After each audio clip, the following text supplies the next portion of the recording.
So this video is about making chords that are easier to play for yourself.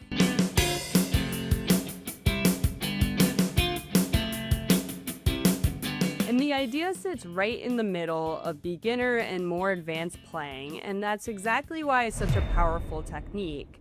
When you're first learning guitar, if your hands are ready for it, we definitely recommend starting with your full Campfire chord guitar shapes. So those are the ones we've covered in our last videos, like G major, C major, E minor. These are the most recognizable forms of these chords, and they're the ones you're going to see if you go on tabs.com and look up diagrams, so they're really helpful to know. But here's the reality. Those full shapes can be tough for many beginners, especially those with smaller hands or who haven't built calluses yet. Certain chords can feel uncomfortable or slower to switch between when you're playing songs for the first time. And when that happens, it's easy to feel like you're not getting it. And the reality is you probably do get the music part of it, but the physical part of it can be tough.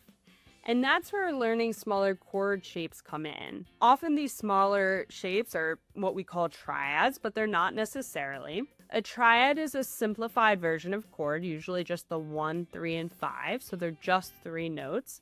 And you can usually find them existing in these bigger shapes. So here's like my G major Campfire chord. But if I lift up my bottom 2 fingers, so fingers 3 and 4, and just play the top parts, I have G, B, and that open note is D. The concept makes playing both easier and harder. I will say I have a capo on, so I'm talking about these notes as if I didn't have a capo on.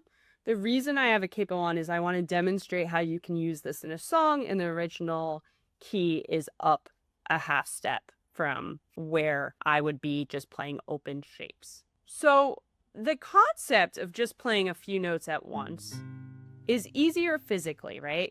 There's no big stretch in my hand with this bigger G major shape if I'm just playing the top part. But you also have to know that this works because that's a G note, that's a B note, and that's a D note. While this concept is often introduced to younger players, or if your hand is not physically up to the stretch yet, it's usually not revisited in a theoretical way until much later. So here's what I would recommend and how I approach it. If you can play without tension the bigger chords, start with the full Campfire chords. Let your hands get familiar with it. It might be slower, but just take back the tempo a little bit. But if you hit a wall and you really are just trying to play along, then asking yourself the question of, is there an easier place to play it on the neck, or can I simplify it? That's a great musical question to ask, and I want to show you a way that I directly apply this. So I'm actually going to move the capo to the 2nd fret, so we're in the key of A. My first shape is a G, but again, I'm moving up a full step or 2 half steps, 2 frets, so I'm in A. Now, I'm going to talk about the shapes and the chords as the chords I'm playing. G, D, E minor, and C. But just know that it's really a full step up, right? So if I'm playing a G, it's an A.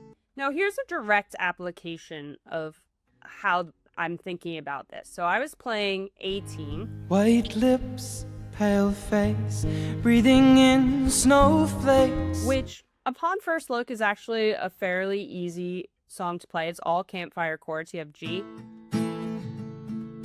and then you have the D over F sharp to an E minor. Pretty simple chords, but I was tired. I was teaching all day. My hands were kind of getting fatigued, and so I kept messing up the G to D.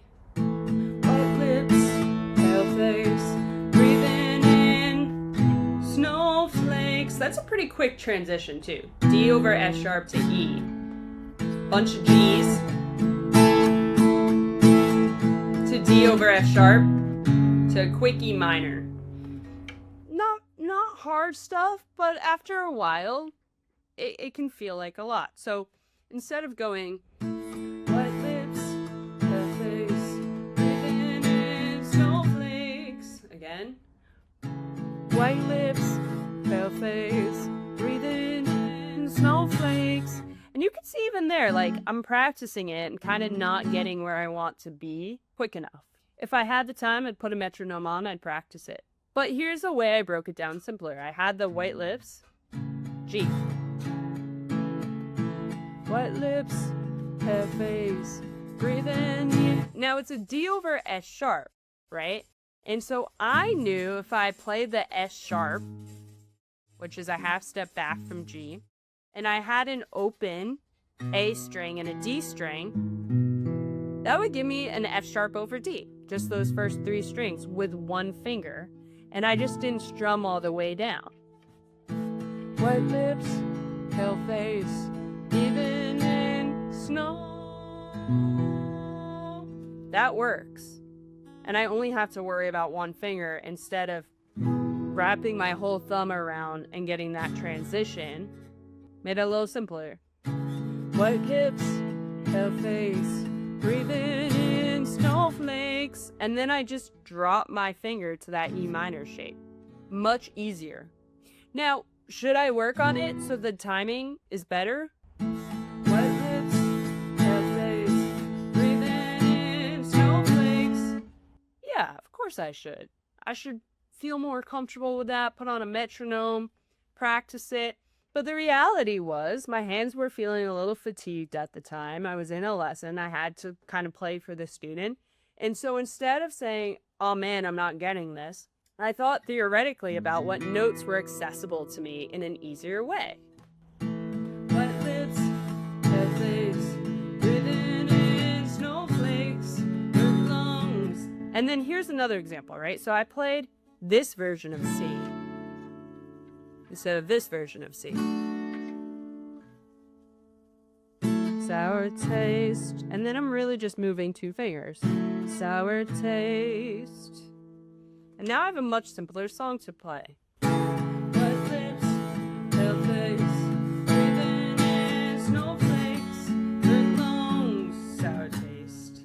You know, it's not as robust as the full chord, but it worked. It did the job. All right, so now what I'm going to do is I'm going to start off with the full shapes. And then I'm going to kind of presume that I'm getting a little tired through the song and loosen it up and just play some of the tops of those chords, some of those triad shapes. So here I go, full chords. White lips, pale face, breathing in snowflakes, earth lungs, sour taste.